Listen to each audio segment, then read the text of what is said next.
बाहेर पटांगणामध्ये तो व्हायचा. इतकी छान सोय नव्हती जशी आत्ता प्रिन्सिपल साहेबांनी तुमची केली. आम्ही असे उघडे मैदानावर बसलेलो असायचो. एक वक्ते यायचे आणि ते बराच वेळ बोलायचे. बरं ते काय बोलायचे आम्हाला अजिबात समजत नसायचं. पण आमच्या एका सरांनी सांगितलं होतं की मी समोर खुर्चीवर बसेल आणि ते काही चांगलं बोलले की हात वर केलं की टाळ्या वाजवायच्या. मग ते काही चांगलं बोलले की सर हात वर करायचे, आम्ही टाळ्या वाजवायचो. म्हणजे आमचं लक्ष त्यांच्यापेक्षा सरांकडे जास्त होतं. एकदा सरांनी चुकून आळस दिला तरी आम्ही टाळ्या वाजवल्या. ते वक्त्यांना समजलं नाही मी नेमकं काय चांगलं बोललो असेल. पण ऊन असायचं, खाली सतरंजा चटाया नसायच्या, खेळायला खडे असायचे, एकमेकाला मारायचे, माती उधळायची, खूप त्रास झाला तर चेहऱ्याला लावून घ्यायची. असं आमचं वैताग सगळा सुरू असायचा. आता तुमच्या नशिबी तो नाही. खाली चटाया काही करता येणार, शांत बसावं लागतंय, उन्हाचं कारण नाही.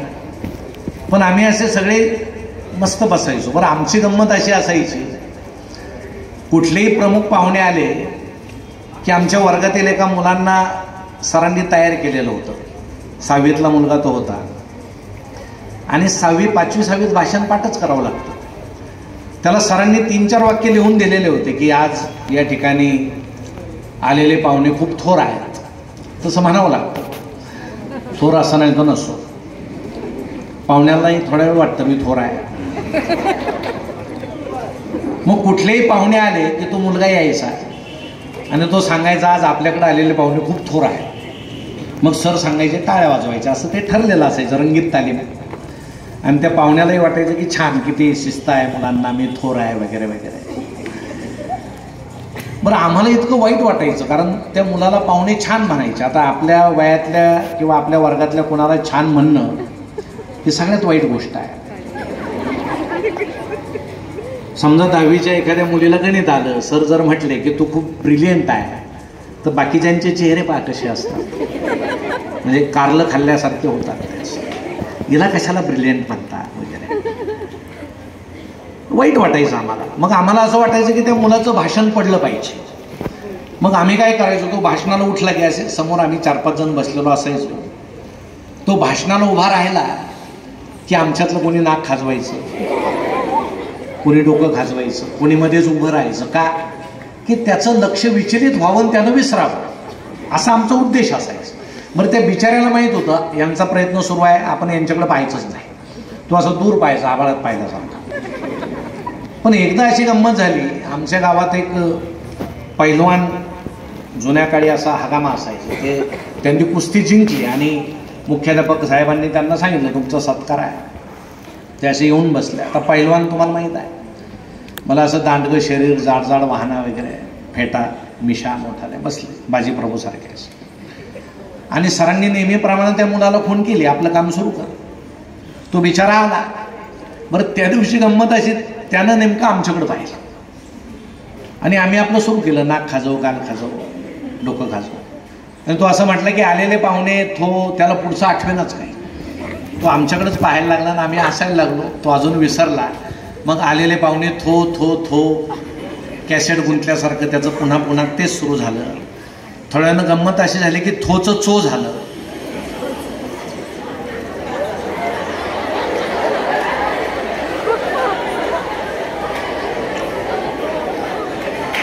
म्हणजे तो चुकून खरं बोलला, पण मुख्याध्यापकानं पटकन त्याला असं शर्टला खेचून मागं बसवलं.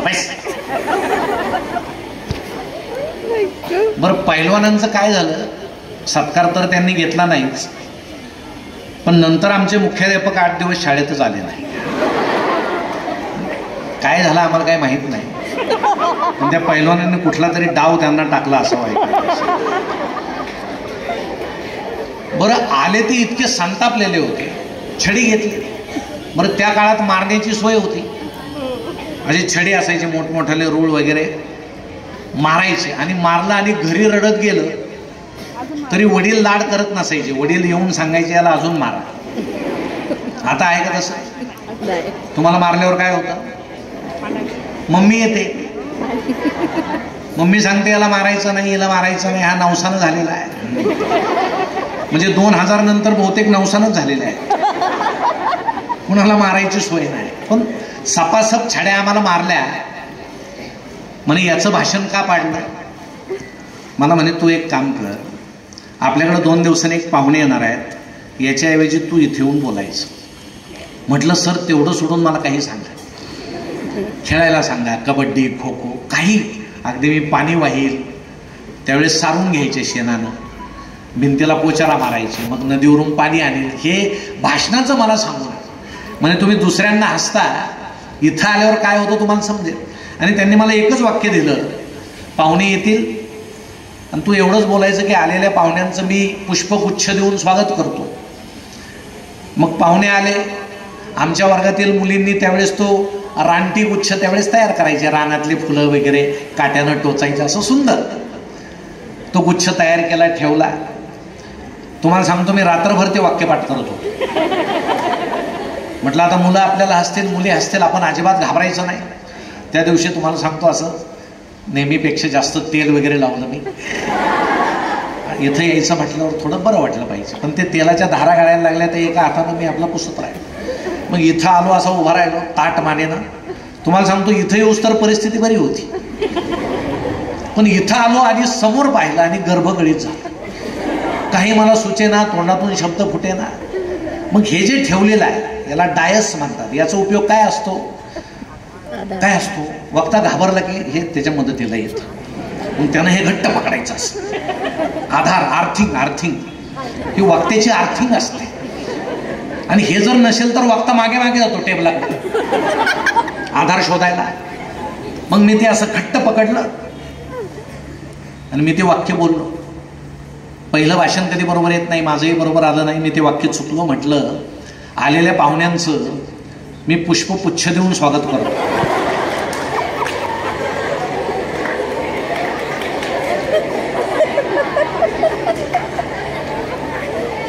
पाहुणे म्हटले पुच्छ मला दे,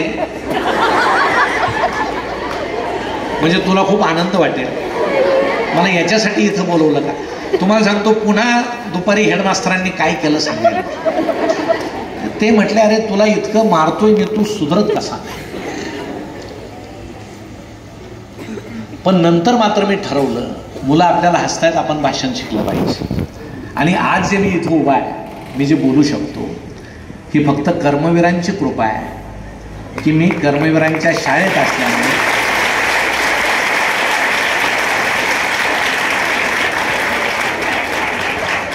कर्मवीरांनी असे किती फुलं फुलवले असतील, जे कुठं नोकरीला असतील, कलेच्या क्षेत्रामध्ये असतील.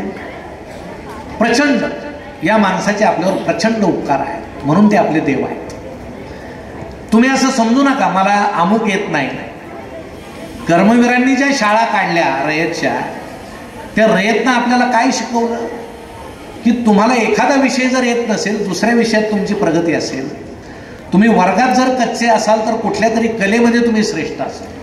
तुम्हाला गंमत सांगतो, एकदा 5वीच्या सरांनी आम्हाला निबंध लिहायला सांगितला, आमची सहल, आणि आमची सहलच गेलेली नव्हती. तुमची जाते का सहल? नाही काढणार.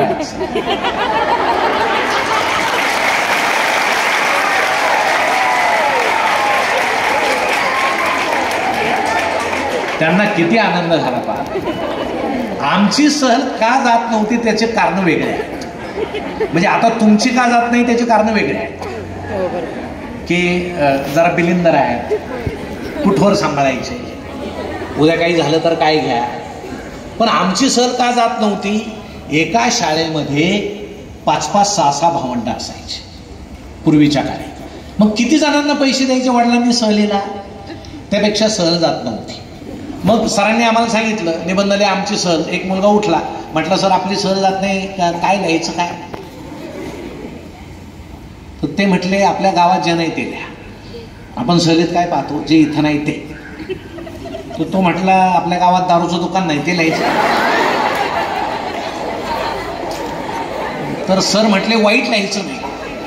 निबंधात वाईट लिहायचं नसतं, छान लिहा. कुठंतरी तुम्ही प्रवासाला गेले असं लिहा. असं समजा की तुम्ही कोकणात गेले आणि समुद्र पाहिला. आता तुम्ही टीव्हीत समुद्र पाहिला, पुस्तकात समुद्र पाहिला, कुणी जाऊनही आलं असेल. आम्ही काय पाहिलेलं नव्हता. मग आम्ही काय केलं, 3-4 जण एकत्र बसलून सुरू केलं. आता समुद्र पाहिलेलं नाही, मग काय काय लिहायचं. तर एक जण म्हटलं लिहा समुद्र मोठा असतो, वारा आलं की पाणी उसळतं, लाटा उसळतात, समुद्राचं पाणी निळं असतं. एकानं तर असं लिहिलं समुद्रात पाणी असतं. कधी पाहिलेलंच नाही. ते खारट असतं, त्याच्यापासून मीठ तयार होतं वगैरे वगैरे असं छान लिहिलं. मग आम्ही सरांना निबंध दाखवला, कुणाला 4 मार्क, कुणाला 5 मार्क्स. सगळ्यात शेवटी आमच्या वर्गातील एका मुलानं निबंध दाखवला. सरांनी तो पाहिला, त्याचा कान पिरगळला आणि धपाटा टाकला. आम्हाला इतका आनंद झाला. तो दिवस अगदी छानच सुंदर, याला धपाटा असायला पाहिजे. मग म्हटलं सर आम्हाला दाखवा त्यानं काय लिहिलं. जसं काय आम्ही फार भारी लिहिलं होतं. मग सर म्हणे पाहायचा निबंध. सरांनी वही दाखवली. तुम्हाला गंमत सांगतो, हुशार मुलगा होता. त्यानं असं लिहिलं होतं, आमची सहल, आणि खाली एकच ओळ लिहिली होती, सहल निघाली आणि गाडी पंक्चर झाली.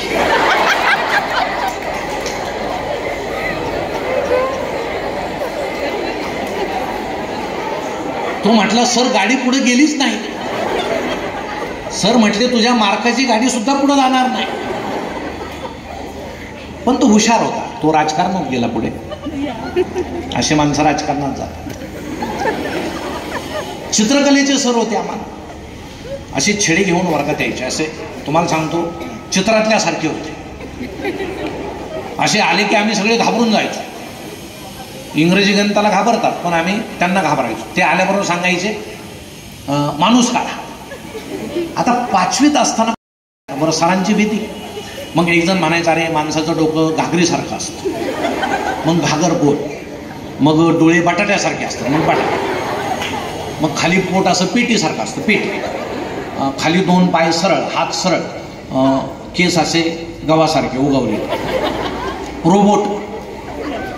रोबोटच दिसायचं. म्हणजे मला वाटतं आमच्या वया पाहूनच रोबोटचा शोध लागला असं. सर म्हणायचे अरे पाय असं गुडघा इथं वाकलेला दाखवा, हात वाकलेला दाखवा, असं सरळ काय काढलं तुम्ही वगैरे समजून सांगायचे आम्हाला. पण एके दिवशी सर आले, संतापलेले होते. बहुतेक घरी काही झालं असावं त्यांचं. आता घरी राग काढता येत नाही, मग ते वर्गात काढावं लागतं. ते आले आणि आम्हाला सांगितलं गाव काढा, गाव. म्हटलं हे तर भलतंच झालं, इथं धड माणूस काढताय ना, गाव कसं काढायचं. एकानं विचारलं सर गाव म्हणजे. ते म्हटले असं पहाटेची वेळ दाखवा, पारावर बसलेले शेतकरी आहेत, आमच्या स्त्रिया डोक्यावर पाटे घेऊन चालल्यात शेतामध्ये, गुराखी गुरं घेऊन चाललाय वगैरे, काढा पक्षी उडतायत वगैरे. मला काय विचारू नका, बसवा. पुन्हा एकत्र मी वही दाखवली सरांना. छान म्हणजे पार दाखवला होता, शेतकरी दाखवले असे, पण ते बसलेले नव्हते, असे तरंगलेले दिसत होते. तर सर म्हटले शेतकरी खाली घे. म्हटलं त्यापेक्षा सर पारच वर घेतो, ते सोपं जाईल ना. तर ते म्हटले मग उडी मारून बसावं लागेल, पार जरा बुटका असतो, खाली घ्यायचा. डोक्यावर पाट्या घेऊन जाण्या स्त्रिया दाखवल्या. स्त्रिया खालून चालल्यात, पाट्या तरंगत चालल्या. ते म्हटले पाट्या डोक्यावर टेकव. म्हटलं ठीक आहे. गुरं वाळणारा गुराखी दाखवला, कोण कोणाला वळते तेच समजलं. मजेशीर गाव. पण त्यांनी दुरुस्त्या सांगितल्या. मला एक आठवतं, एक 4-4.5 मार्क दिले पैसे. सगळेच शेवटी पुन्हा आमच्या वर्गातल्या एका मुलानं गाव दाखवलं. पुन्हा सरांनी त्याच्या पोटाला असा चिमटा घेतला. फार शिक्षेचे प्रकार होते. पोटाला चिमटा घेऊन पिळणं, खुंटीला असं हातात हात घालून खुंटीला टांगणं, प्रचंड शिक्षा. उन्हात उभं करणं, 100 जोर बैठका काढायला लावणं, प्रचंड. म्हणजे जसं एखादा जेलर शिक्षा करतो कायद्याला, तशा शिक्षा. पण पालक म्हणायचे त्याच्याशिवाय हा सुधारणार नाही. आम्ही सुद्धा असे धट्टेकट्टे झालो होतो त्यामुळे. आणि मग त्या मुलाचं पोट असं पिरगळलं सरांनी, तो रडायला लागला. लगेच आम्ही म्हटलं सर आम्हाला दाखवा गाव. सरांनी दाखवलं. तुम्हाला सांगतो त्याची चित्रकलेची वही, सगळ्या पानावर त्यानं हिरवा रंग असा घोळसून दिलेला. जेवढा म्हणजे त्याच्या रंगपेटीमध्ये जेवढा हिरवा रंग होता सगळा असा, काही दिसत नव्हतं पानावर, हिरवगार पान. मग सर त्याला म्हटले गाव कुठं आहे. तो म्हटलं कसं आहे असं. गावाभोवती दाट झाडी आहे आणि या झाडी मागे गाव आहे. आता तुम्हाला काय दिसणार? हे झाडीच दिसणार, याच्या मागे गाव आहे. मग सर म्हटले पान उलटून पाहू का, याच्या मागे गाव आहे. तर तो म्हटला सर नाही, या हिरव्या रंगावर काळ्या काळ्या रेषा दाखवल्यात, याचा अर्थ पहाटची वेळ झाली, आईनं चूल पेटवली, धूर निघतोय, याचा अर्थ झाडी मागे गाव आहे. तुम्हाला सांगतो त्या मुलाला सरांनी 10 पैकी 10 मार्क्स दिले. मी म्हटलं सर असं कसं, पार नाही, शेतकरी नाही? ते म्हटले नाही, चित्र असंच असतं. तुम्हाला सांगतो या रयत शिक्षण संस्थेमध्ये शिक्षकांनी आम्हाला बालपणी जे जे शिकवलं, आज जे सगळी माणसं इथं बसलेली आहेत ते सगळे कर्मवीरांच्या कार्याचं सेंद्रियत्व घेऊन मोठे झालेले आहे. नाहीतर हे जग पाहायला मिळालं नसतं कोणाला. म्हणून तुमचं भाग्य आहे. आता ही रांगोळी मी पाहिली, आल्यापासून मी पाहत होतो, म्हटलं तुमच्या चित्रकलेच्या सरांनी ही काढली असेल. कार्यक्रम झाल्यावर त्यांना आपण भेटू. पण ज्यावेळेस मला समजलं हे एका मुलानं काढले, मुलीने काढली, खरं म्हणजे काय त्यांच्यामध्ये आहे, हे कुठून आलेलं आहे, हे सगळं कर्मवीरांनी आणलेलं आहे आणि हे आपलं भाग्य. पण आता गंमत काय होते, काही आता शिंदे साहेबांनी AI बाबतीमध्ये सांगितलं, आर्टिफिशियल इंटेलिजन्स. तुम्हाला जर निबंध लिहायचा आहे माझी आजी, आणि तुम्ही जर मोबाईलवर टाईप केलं AI मध्ये माझी आजी, निबंध येईल की नाही बाहेर? ती AI ची आजी. त्याचे तोटे पण आहेत, फायदे आहेत पण तोटे पण आहेत. म्हणून जुना काळ मला कसा आठवतो तुम्हाला आठवणार नाही, मी तुम्हाला सांगतो. आम्ही ज्यावेळेस तुमच्यासारखे होतो ना 5वी 6वी मध्ये, सकाळी आई आम्हाला उठवायची, उठा उठा, कारण पूर्वी शाळा सकाळी असायची, चेहऱ्यावर पाणी मारायचं आणि उठवायचे. आम्ही काय पाहायचो, गावामध्ये सगळी धांदल उडालेली आहे, कशाला? पाणी भरायला. म्हणजे स्त्रिया नदीकडे पळतायत, कोणाच्या डोक्यावर 1 हंडा 2 हंडे, ज्या तरुण स्त्रीच्या डोक्यावर 3 हंडे दिसायचे. समजून घ्यायचे नवीन आलेली सून आहे आणि हा सासूने केलेला प्रयोग आहे. सासू प्रयोग करते ना गेल्याबरोबर, तुमच्यावर पण होणार आहे, 3 हंड्याचं होणार आहे तुमच्यावर. मग 3-3 हंडे. मग या आता म्हणतील की ज्याच्याकडे नळ आहे तसे सोयरीक पहा वगैरे, असं घाबरतील. आणि मग अशा नदीकडे चाललेल्या पुरुषाच्या खांद्यावर कावड असायची, पुढं भांडं मागं भांडं, आडातून ते पाणी शेंदायचे. पहाटे सगळ्या गावात धावपळ, कशाला? पाणी भरायला. दिवसभर लागणारं पाणी पहाटेच भरलं जायचं. मग आई आंघोळ करायची. तुम्हाला सांगतो पूर्वी आई अंधार तोंडी आंघोळ करायची. अंधार तोंडी म्हणजे काय? प्रकाश पडण्याच्या. का करायची? कारण पूर्वीचे बाथरूम, नानी घरं हे घराच्या समोर होते आणि त्याच्या भिंती कमरे इतक्या उंच होत्या. आईला कधी मोकळेपणानं उभ्यानं आंघोळ करता आली नाही. आई खाली बसायची, पटकन 1-1.5 बादली पाण्यामध्ये ती आंघोळ भरकन उरकायची, घरामध्ये यायची, आईचा मेकअप सुरू व्हायचा. पूर्वीच्या आईचा मेकअप 1-1.5 मिनिटामध्ये व्हायचा. पटकन गळ्यात ते एक जाड मण्याचं मंगळसूत्र घालायचे, दुसरा दागिना नव्हता. 9वारी साडी घालायची. तुम्ही पाहिली 9वारी साडी? 9वारी साडी घालायची, तिला 4-5 रंगाची ठिगळं असायची, त्याला तडूप म्हणायचे. तुम्हाला सांगतो आता नवरात्र सुरू आहे. आज कुठला रंग आहे? किती माहिती आहे? पिवळा. आपल्याला माहिती आहे का पिवळा? आपला काळा ठरलेला आहे, आमचा काळा रंग ठरलेला आहे. आमच्या डोळ्यापुढं कायम काळोख असतो. तुम्ही पिवळा घाला, हिरवा घाला, काही घाला. पण आजची आई प्रत्येक दिवशी वेगळ्या रंगाची साडी घालते की नाही? आमची जुनी आई एकाच दिवशी नवरात्र साजरे करायची अशी परिस्थिती होती. सगळे रंग एकाच दिवशी तिच्या साडीला असायचे, फक्त गरिबीमुळे असायचे. मग कपाळाला ते मेन असं ते गोंदल्यासारखं दिसायचं. पूर्वी गोंदायचे, हातावर नाव, खांद्यावर नाव, इथं नाव. का? मोबाईल नव्हते. मुलगा बाजारात हरवला, जत्रेत हरवला, सापडायची अडचण होती. सापडला की सांगायचं तो आमचा मुलगा आहे, त्याच्या हातावर गोंदलेला आहे, ओळखायची खूण होती. आता त्या गोंदण्याला काय म्हणतात? त्याला टॅट्यू. टॅट्यू तुम्ही आता पाहिले का टॅट्यू? इथपासून पायापर्यंत टॅट्यू. म्हणजे असं वाटतं हा हरवलेला बरा आहे, इतके टॅट्यू. पूर्वी हरवलेला सापडायसाठी टॅट्यू, आता हरवलेला बरा आहे असे इतके टॅट्यू. मग आई त्या कपाळाला मेन असायचं लावायची. कुंकवाचा करंडा असायचा लाकडी, त्या करंगळीच्या शेजारच्या बोटानं अनामिकानं कुंकू घ्यायची, कपाळाला लावायची. मातीच्या भिंतीमध्ये कुठंतरी आरशाचा तुकडा खोसलेला असायचा. आई खाली वाकायची, त्या आरशामध्ये फक्त कपाळ दिसायचं. ती पदर घ्यायची, जिभेच्या टोकामध्ये बुडवायची आणि असं सुंदर वर्तुळ काढायचे त्या कुंकवाचं. कधी शाळेतनं गेलेली आई भूमिती शिकल्यासारखं ठसठशीत वर्तुळ काढायची. सौभाग्य. त्याच्या पलीकडे काही तिचा मेकअप नव्हता. मला म्हणायचे आवरा तेवढ्या दरवाज्यामध्ये वासुदेव यायचं. तुम्ही पाहिलं वासुदेव? डोक्याला त्या मोर पिसाचं टोपी असायची, गळ्यामध्ये तुळशीची माळ असायची, हातामध्ये टाळ चिपड्या असायच्या आणि वासुदेव आला हो वासुदेव आला काखेला झोळी असायची. मग आई बाहेर जायची, त्याच्या झोळीमध्ये धान्य घालायची. तो त्या झोळीतले 4 दाणे काढायचा, पुन्हा अंगणामध्ये टाकायचा आणि मोठ्यानं ओढायचा. दान पावलं. दान पावलं म्हणजे काय? तुम्ही जसं मला धान्य दिलं तसं तुमच्या घरामध्ये सुद्धा भरभरून संपत्ती येऊ, असं तो म्हणायचा. पण आमचे कान मात्र एका वेगळ्या हाळीला, एका वेगळ्या घोषणेला टपलेले असायचे आणि ती हाळी ऐकवायची मोठ्यानं. बटरवाला यायचे, दारात यायचं. तो बरं ज्याच्या घरात जास्त बोलत येतो तो जास्त ओरडायचा. का? पोरं रडावेत, त्यांनी बटर घ्यावं. जुन्या लोकांना आठवत असेल. मग बटर कोण देणार? आई लाड करत नव्हती, बाबा लाड करत नव्हते. पटकन जायचं, आजीच्या कुशीत शिरायचं. आजी डोक्यावरून हात फिरवायची, लब्बाड असं म्हणायची. तिच्या कमरेला एखादी 4-5 रंगाची पिशवी असायची, एखाद्या कप्प्यात हात घालायची, डब्बू पैसा काढायची, हातात तो द्यायची, धावत जायचं, त्याच्याकडून एक खारं बटर घ्यायचं, घरात यायचं. त्यावेळेस कप्पाशा नव्हत्या, मोठ्या थाळीत आई चहा द्यायची. त्या थाळीमध्ये ते बटर टाकलं की ते अख्खा चहा पिऊन घ्यायचं. असं मोठं व्हायचं.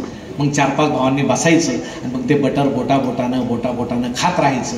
आई सांगायची आवरा शाळेची घंटा ऐकू येते. मग सगळ्या भावांना एका मोठ्या घामेल्यात आंघोळ घालायची आई. पाणी वाजलायचं नाही, पाणीच नव्हतं. नंतर ते झाडाला वगैरे घालायची. मग आमचा शाळेत जायचा मेकअप सुरू व्हायचा. तुम्हाला सांगतो आमचा ड्रेस काय होता? तो खाकीचा अर्धा तुकडा, चड्डी म्हणायची. मग त्याला ठिगळं ठरलेले होते टीव्ही सारखे. मग ती चड्डी घालायची, पांढरा शर्ट घालायचा, त्याला आम्ही आंगडं म्हणायचो. मग शर्टिंगची हाऊस ते चड्डीत खोसायची. बेल्ट नव्हते, पट्टे नव्हते. मग करदोरावरून घ्यायचा. करदोरा ढेला असेल तर एखादी काडी घ्यायची, सातारीच्या तारेसारखी पिळायची, पोट्टम्म फुगायची. दुपारी जेवलं की काडी पुन्हा ढिल्ली करायची. ऍडजस्टेबल बेल्ट होता. आई चेहऱ्याला इतकी पावडर लावायची माझा बाबड्या गोरा दिसला पाहिजे. कशाचा बाबड्या गोरा दिसतोय? मला वाटतं ते गिरणीतलं पीठच असावं. डोक्याला तेल लावायची. निघा शाळेमध्ये. आम्ही दप्तर घ्यायचो. दप्तर म्हणजे काय? फॅक नव्हत्या, सुफला युरियाच्या गोण्या होत्या. त्यात एक फुटकी पाटी असायची, एक पेन्सिल असायची, एखादी वही असायची.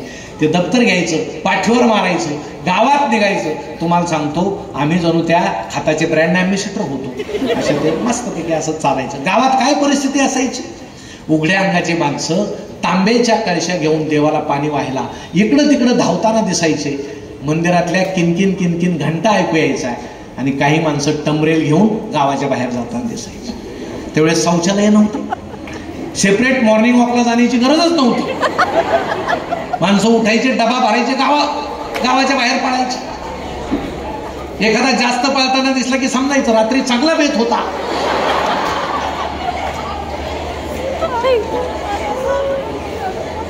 गावात अशी सगळी धावपळ. आणि तुम्हाला सांगतो आई तुळशी समोर जायची, तुळशीला पाणी घालायची. तुमच्यासारख्या तरुण मुली उठल्याबरोबर अंगण झाडायच्या, अंगण सारवायच्या. तुमच्यासारखे 10वी-12वीतले मुलं उठल्याबरोबर व्यायाम करायचे. बाबा कुठंतरी ग्रंथ वाचताना दिसायचे, नाही तर शेतात गेलेले दिसायचे. ही पूर्वीच्या गावातली पहाट होती. आता तुम्ही मला सांगा, पहाटे उठल्याबरोबर आपण काय करतो? तुम्हीच नाही, आपले पप्पा, आपली मम्मी, आपले आजोबा.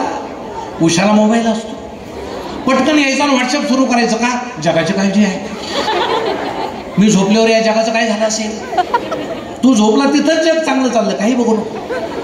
पण लगेच धाबा मेसेज येतात. लोक रात्रभर झोपतच नाही, तो व्यक्त होतात. उठल्याबरोबर सुद्धा थोडी जाग आली तरी व्यक्त होतात आणि परत झोपतात.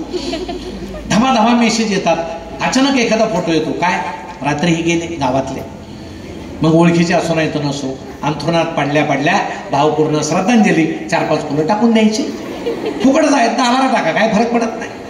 तसंच खाली यायचं. अजून एखाद्याचा फोटो येतो. आज यांचा वाढदिवस आहे, म्हणजे यांचा जन्म झाला, जगावर किती उपकार झाले.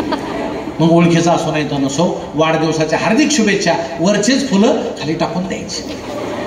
त्यात वेदना नाही, संवेदना नाही, आईकडे पाहायचं नाही, बाबाकडे पाहायचं नाही, दूर कुठेतरी 200 मैल दूर असलेल्या मित्राला मेसेज पाठवायचा, गुड मॉर्निंग, मग अस्वस्थ व्हायचं, याचा मेसेज का परत येत नाही, हा जिवंत आहे ना की गेला की काय. मग एकदाचा 5-10 मिनिटांना त्याचा मेसेज येतो, तो पाहिलं की जीवाची शांती होते आणि मग आमचा दिवस सुरू होतो. तुम्हाला सांगतो मित्रांनो, रयत शिक्षण संस्थेनं AI वापरायचं ठरवलं, मोबाईल वापरायचे ठरवले, पण हे मोबाईल वापरता वापरता त्याचा गैरवापर होणार नाही, हे रयत शिक्षण संस्थेतल्या प्रत्येक विद्यार्थ्यानं जपलं पाहिजे. नाहीतर आज तुम्हाला सांगतो, जसं आमच्या मित्रांनी सांगितलं, डिजिटल अरेस्ट, बोलता बोलता लाखो रुपयाला, 40 लाख 60 लाख कोटी कोटी रुपयाला माणसं डब्यामध्ये जातात, असे प्रकार सुरू झालेले आहेत. म्हणून त्या गोष्टी सुद्धा आपण जपल्या पाहिजे. म्हणून इथं पालक आहेत, पालकांना एक विनंती आहे, कमी पालक आहेत, पण या सगळ्या मुलांचे दप्तर आमचे सर सुद्धा आहेत आणि नेमकं त्यांच्या समोर सांगण्याची ही वेळ येते, आठवड्यातून 2-3 वेळेस या मुलांचे दप्तर तपासत जा. कारण दप्तर हे मुलाच्या मनाचं प्रतिबिंब असतं. तुम्हाला दप्तरात काय सापडेल? एखाद्या आमच्या ताईच्या वहीवर रांगोळी सापडेल इतकी छान, समजून घ्यायचं ही रांगोळीमध्ये पारंगत आहे. एखाद्या आमच्या मित्राच्या वहीवर मेहंदी सापडेल, समजून घ्यायचं हा मेहंदीमध्ये पारंगत आहे. आमच्या एखाद्या ताईच्या वहीमध्ये झाडाचे पानं सापडतील वाळलेले, याचा अर्थ हिला पर्यावरणाची आवड आहे. पण चुकून एखाद्या मुलाच्या दप्तरामध्ये तुम्हाला स्क्रू ड्रायव्हर सापडू शकतो, छोटा चाकू सापडू शकतो. याचा अर्थ काय? हा कुणाच्या नादी लागलेला आहे? आमच्या वडिलांनी, आमच्या पालकांनी शाळेत यावं, त्याच्या क्लास टीचरला भेटावं, याचे मित्र कोण आहेत हे मी का सांगतो मित्रांनो, आता इथं हे सांगू नये, पण सगळीकडे बातमी आलेलीच आहे म्हणून सांगतो. आमच्या अहिल्यानगरमध्ये मागच्या महिन्यामध्ये 8वीच्या मुलानं 10वीच्या मुलाचा खून केला आणि 4 दिवस चाकू त्याच्या दप्तरामध्ये होता. 4 दिवस. तेच दप्तर जर त्याच्या मम्मीनं पाहिलं असतं, पप्पांनी पाहिलं असतं, सरांनी पाहिलं असतं तर ही वेळ आली नसती. पण हे तुम्ही शिकलात कुठून? हे सगळं आलं कुठून? आम्ही कर्मवीरांचे जर लेकरं आहोत तर हे सगळं आपल्यामध्ये आलं कुठून, याचा जरा विचार आमच्या मुलांनी सुद्धा केला पाहिजे. म्हणून तुम्ही एक काम केलं पाहिजे. 40-40, 50-50 हजाराचे मोबाईल आपल्या घरामध्ये असतात, लाख रुपयाचा टीव्ही आपल्या भिंतीवर असतो, पण आपल्या घरामध्ये पुस्तकं नसतात. माझी पालकांना विनंती आहे, या मुलांना पुस्तक आणून द्या, छत्रपती आणून द्या, बाबासाहेब आंबेडकर आणून द्या, फुले आणून द्या, वाचा. घरामध्ये पुस्तकं ठेवा, वाचतील हे. आता पुस्तकं नाहीत, या मुलांवर संस्कारच होत नाही. हे संस्कार करायचे कोणी? आणि पहिले संस्कार कुठं होतात? कुटुंबामध्ये होतात, घरामध्ये होतात. आता तुम्ही मला सांगा, 7च्या दरम्यान तुमच्या घरातली परिस्थिती काय असते? 7च्या दरम्यान आई काय करते? टीव्ही समोर बसलेली असते. सगळ्याच असतील असं नाही, पण बहुतेक आहे. आई टीव्ही समोर बसते, सिरियल सुरू होतात. 7 ते 9 कोणी कोणाशी बोलायचं नाही. घरातले सगळे गप्प असतात, टीव्हीतले पात्र बोलतात, आम्ही पाहत राहतो. आई टीव्ही लावते, ती कुठली नको ती सिरियल, कधी 4-5 बाय रडतात, येतात ते रडतात. मग मुलगी शेजारी बसते, मुलगा येतो शेजारी बसते, त्यांना पैसे मिळतात, आई नाही तरी ती रडत. 7 ते 9 कोणी कोणाशी बोलायचं नाही. वडील येतात, त्यांच्याकडे लक्ष नसायचं. अहो पूर्वी वडील आले तर आई पटकन त्यांना विचारायची, चहा ठेवू का? कुठं होतात इतके दिवस? आता बिचारे येतात, सोफ्यावर बसतात, कुणाचं लक्ष त्यांच्याकडे नसतं. मग ते सुद्धा टीव्ही पाहायला बसतात.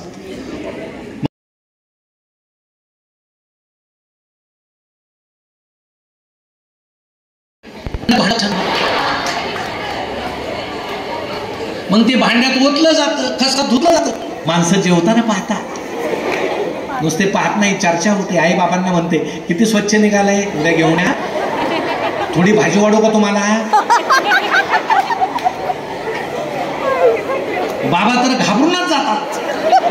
कुठल्या भांड्यातली भाजी येण्याचा भरोसाच राहिला नाही.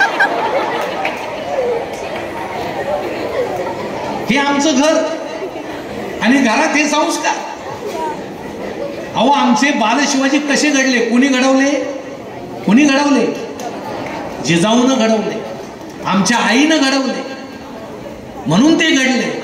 आजचा बाल शिवाजी काय पाहतो? सिरियल पाहतो. आणि आईला काय विचारतो? आई तो प्रभाकर काल त्या मनोरमाच्या घरात होता, आज कुठं असेल?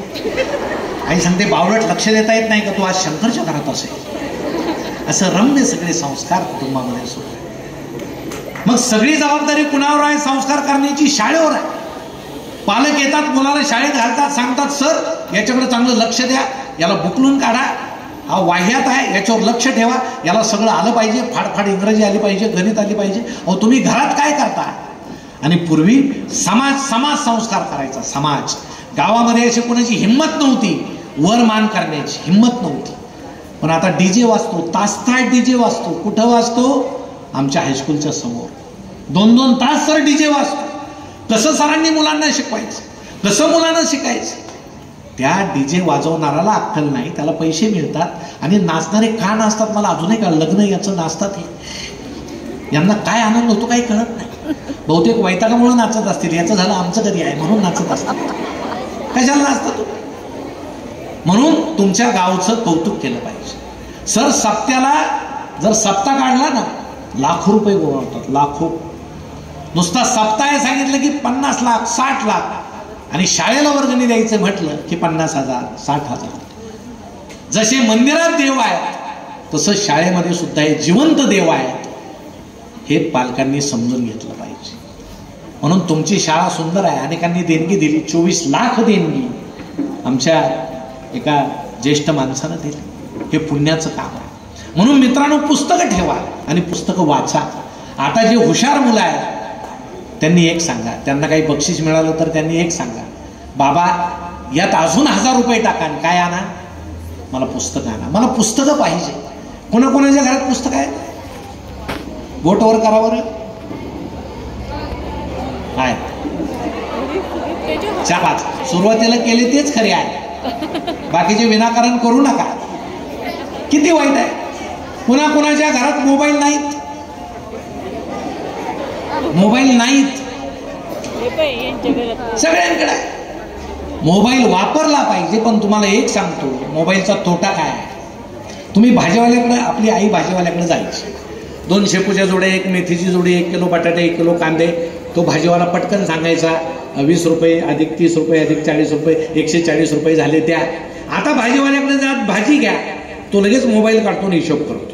कारण त्याला सुद्धा आता त्याच्या बेरजीची पेशी मेली, ती राहिलीच नाही जिवंत.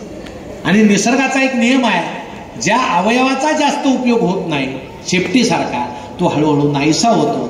तुम्ही मोबाईलमुळं जर आपल्या या पेशीचा उपयोग केला नाही तर काही दिवसानं त्या पेशी ठार होतील आणि तुम्हाला काही समजणार नाही. म्हणून मोबाईल वापरताना सुद्धा आपण अत्यंत काळजी त्याची घेतली पाहिजे, एवढीच तुम्हाला विनंती आहे. बोलण्यासारखं खूप आहे. वाचनाचे फायदे काय आहेत तुम्हाला कल्पना चावला माहित आहे? तुमच्यासारखी शाळेत बसायची वर्गामध्ये, विमानाचा आवाज आला, हेलिकॉप्टरचा आवाज आला, बाहेर धावत जायची. सर तिला सांगायची तू बेशिस्त आहे, तास सुरू असताना तू बाहेर का जातेस? ती सांगते सर हेलिकॉप्टरचा आवाज आला, विमानाचा आवाज आला, मला राहवत नाही, मी त्या विमानाकडे पाहते. कारण काय, मला सुद्धा एक दिवस अवकाशात जायचे. तुमच्यासारख्या, आपल्यासारख्या चांदोरीतल्या गावातल्या सारखी मुलगी, तिनं खूप अभ्यास केला, इंजिनिअरिंग कॉलेजला गेली, अमेरिकेतल्या नासामध्ये गेली आणि सुदैवानं कोलंबिया नावाच्या यानामध्ये तिची निवड झाली अंतराळवीर म्हणून. बाकीच्या अंतराळवीराबरोबर ती अवकाशामध्ये गेली. अवकाशात ते फिरताना ती बाकीच्यांना दाखवायची, ते जे पांढरं बोटा एवढं दिसतंय तो हिमालय आहे आणि त्याच्या शेजारी कुठंतरी माझा पंजाब आहे, ते माझं गाव आहे. वर गेली तरी ती त्या गावाला विसरली नाही. पण दुर्दैवानं कोलंबिया यान खाली येताना त्याच्या भोवताली ज्या टाईल्स लावलेल्या होत्या, ज्या उष्णता रोधक होत्या, इतकी प्रचंड उष्णता आत येऊ नये म्हणून त्या टाईल्स लावलेल्या होत्या, त्यातल्या 2-3 टाईल्स निसटल्या, सगळ्याच निष्ठू लागल्या. त्या कोलंबिया यानाचा स्फोट झाला आणि त्यामध्ये कल्पना चावला कायमची अंतराळामध्ये विलीन झाली. पण तिने गेली तरी एक दाखवून दिलं, या जगामध्ये पहिली महिला अंतराळवीर कोण होऊ शकते? भारतातली एक मुलगी होऊ शकते, हे तिनं दाखवून दिलं. आणि ती आपल्यासाठी अभिमानाची गोष्ट आहे. हे काहीतरी व्हा. वर्गामध्ये आपल्याला प्रश्न पडले पाहिजे. आपल्याला प्रश्न सरांनी जर शिकवलं, जर विचारलं ना, कुणाला येतं? सगळ्यांना येतं. त्यातल्या निम्म्यांना येत नसतं. तुम्हाला वर्गात विचारायची लाज वाटत असेल तर पडवीत सरांना गाठून विचारा, सर याचं उत्तर काय? स्टाफरूम मध्ये जाऊन विचारा, सर याचं उत्तर काय? मनात प्रश्न ठेवू नका. तुम्ही मला सांगा, एवढे पक्षी आहेत आपल्या आजूबाजूला, प्रचंड पक्षी उडतायत, जसे माणसं मारतात रोज गावातले, तुम्ही मेलेला पक्षी पाहिला का खाली पडलेला? एकतर पक्षी तारेला चिकटून मरतो, नाहीतर कोणीतरी मारला तर मरतो. पक्षी म्हातारा होऊन कधीही मरत नाही. आणि तो जर म्हातारा होऊन मरत असता तर आपल्याला रोज रस्त्यावर निदान 2-3 पक्षी मेलेले आढळले असते. तुमच्यासारख्याच एका मुलाच्या मनात हा प्रश्न निर्माण झाला. पुढे तो शास्त्रज्ञ झाला, त्याला कर्मेना हे पक्षी वय झालं तरी मरत का नाहीत? एका झाडावर प्रचंड पक्षी होते, त्यानं वही घेतली, खुर्ची घेतली, त्या झाडाखाली तो जाऊन बसला. तेच पक्षी रोज उडतायत, पुन्हा झाडावर येत आहेत, हे मरत कसे नाहीत? हे म्हातारे होऊन मरत कसे नाही? पुन्हा एखाद्या पक्षाचं वय 20, एखाद्या पक्षाचं वय 30 दिवस 40 दिवस, हे मेलेले आढळत नाही. त्यानं शोध लावला, आणि त्यानं जो शोध लावला त्या शोधावर अजून प्रतिशोध लागलेला नाही, दुसरा शोध लागलेला नाही. त्यानं काय शोध लावला? आपल्याला जसे पंचेंद्रिय असतात तसे पक्ष्यांना 6 इंद्रिय असतात, ज्याला 6 सेन्स म्हणतात. काय होणार आहे समजतं, ते इंद्रिय नसतं पण आपल्याला अंदाज असतो काय होणार आहे. कधी कधी समजतं ना आपल्याला काय होणार आहे. 6 सेन्स त्या पक्षाचा प्रबळ असतो. त्या पक्षाला 6 सेन्स असतं आणि त्या पक्षाला समजतं माझा मृत्यू जवळ आलेला आहे. आपण जमिनीवर कुणाला सापडू नये म्हणून तो अवकाशामध्ये उंच उंच उंच उंच जातो. जसा उंच जातो हवा विरळ होत जाते. एके ठिकाणी हवा प्रचंड विरळ होते, त्या ठिकाणी त्या पक्षाचा जीव घुसमटतो, तो मरतो आणि त्याचं इवलंसं शरीर खाली येताना उष्णतेशी हवेशी त्याचं घर्षण होतं आणि त्याचं शरीर अवकाशातच नाहीसं होतं. म्हणून कुठलाही पक्षी आपल्याला मेलेला आढळत नाही, हे त्या शास्त्रज्ञानं सिद्ध केलं. याच्या पलीकडे अजून दुसरा शोध लागलेला. हे मनात पडलेले प्रश्न आहे, पडले पाहिजे प्रश्न. वनस्पती सजीव असतात की नाही? कोणी सांगितलं? जगदीशचंद्र बोस. वनस्पती वाढतात, वनस्पतीला जीव असतो. तुम्हाला एक उदाहरण सांगतो. आमचे जुने लोक सांगायचे चकवा म्हणजे काय? अरे मी रात्री निघालो गावाकडे यायला आणि गावाजवळ आलो, मी तिथंच फिरत राहिलो, मला गाव सापडलंच नाही. का सापडलं नाही? त्याच्या पायाखाली विशिष्ट प्रकारचं गवत आलं, त्या गवताचा वास नाकात शिरला आणि त्याची शुद्ध हरपली. ॲनेस्थेशिया, भूल दिली गेली, त्या सहल गेली तुमच्यासारखी. जंगलामध्ये जंगल पाहिलं, जंगलामधून बाहेर आले. बाहेर आल्यावर सरांनी मोजले, आता सरांना मोजावंच लागतं. नवीन ठिकाणी गेले की 1, 2, 3 ते कामच आहे. आणि सरांच्या लक्षात आलं एक मॅडम आणि 2 मुली नाहीत, त्या जंगलातच राहिलं. घाबरले सर. सगळ्यांनी सांगितलं तू इकडून जा, तू तिकडून जा. सगळ्यांनी शोध घ्या, तो कुठं आहे? सगळ्यांनी शोधलं, तासाभरानं त्या सापडल्या. मॅडम खोडाला टेकून बसलेल्या होत्या, त्यांना काही समजत नव्हतं, डोळे मिटलेले होते. त्या 2 8वी 9वीच्या मुली त्यांच्या कुशीमध्ये पडलेल्या होत्या, त्यांना काही समजत नव्हतं. बाकीच्यांनी त्यांच्या चेहऱ्यावर पाणी मारलं. अर्धा 1 तासाने त्यांना शुद्ध आली, त्या उठल्या. मग सरांनी त्यांना विचारलं काय तुम्ही आमच्या मागून येत होत्या, इथं कशा बसल्या? या मुलींना काय सांग? त्या मॅडमनं सांगितलं आम्ही तुमच्या मागून येता येता एका वेलीवर सुंदर फूल आम्हाला दिसलं आणि या मुली म्हटल्या मॅडम आम्हाला ते फूल पाहिजे. आम्ही तिघे त्या वेलीजवळ गेलो, ते फूल तोडलं आणि ते फूल तोडल्याबरोबर त्यातून एक विशिष्ट प्रकारचा गंध, विशिष्ट प्रकारचा वास बाहेर आला. तो वास आमच्या नाकात गेल्याबरोबर आम्हाला काही सुचेना, आम्ही इथं जागेवर फिरत बसलो. म्हणजे वनस्पतींना सुद्धा माणसानं हस्तक्षेप केलेला आवडत नाही. वनस्पतीला सुद्धा जीव असतो. जुने लोक याला चकवा म्हणायचे. तोच चकवा त्या मुलीला आणि मॅडमला बसला. हे कधी समजतं आम्हाला? हे पुस्तकं वाचून समजतं.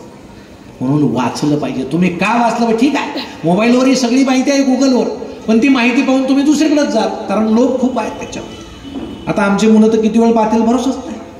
म्हणून मुलं सांगतात ना पप्पा मोबाईल द्या का? सरांनी अभ्यास सांगितला. मग एकदा मोबाईल घेतला की हळूच पाहायचं. पप्पा गेले का? गेले. आणि मग दुसरी साईट सुरू करायची. अलिबाबाच्या साईट सारख्या साईट्सवर साईट. पप्पांना सुद्धा आता समजत नाही हा कुठल्या साईटवर फिरतो. आणि मग त्याचे नको ते संस्कार मुला मुलींवर होतात. आजूबाजूला आम्ही जे पाहतोय ते अत्यंत वाईट आहे. आता मोठ्या माणसांचा मोबाईल तर सर सुटणार नाही, कारण आपलं वय गेलं सुटायचं. एकतर या वयात सवय लागत नाही, लागल्या तो सुटत नाही. आता आम्हाला लागले, सुटायचा विषय नाही. निदान तुमची तरी सोडली पाहिजे ना. म्हणून फक्त AI पुरतं, आर्टिफिशियल इंटेलिजन्स पुरता मोबाईल वापरणं ठीक आहे, तो किती वापरावा याला सुद्धा प्रमाण आहे. म्हणून आम्ही सगळे कर्मवीरांचे लेकरं आहोत. त्यांच्याकडे पाहणे एक ठरवा. या अवकाशामध्ये मला भरारी घ्यायची आहे, आमचे मुख्याध्यापक, आमचे सर, आम्हाला मदत करणारे या गावातील सगळेच, व्यवस्थापन समिती असेल, बाकीचे असेल, ते आमच्यासाठी एवढं करतायत, तर आपण पात्र ठरून खूप मोठी झेप अवकाशात घेतली पाहिजे. कर्मवीरांचं, आपल्या मम्मीचं, आपल्या पप्पांचं, आपल्या शाळेचं आणि आपल्या सरांचं नाव त्या ठिकाणी काढलं पाहिजे आणि ते नाव उज्ज्वल आपण कराल याची मला खात्री आहे. त्यासाठी आपल्या सर्वांना मी मनपूर्वक शुभेच्छा देतो आणि थांबतो. धन्यवाद.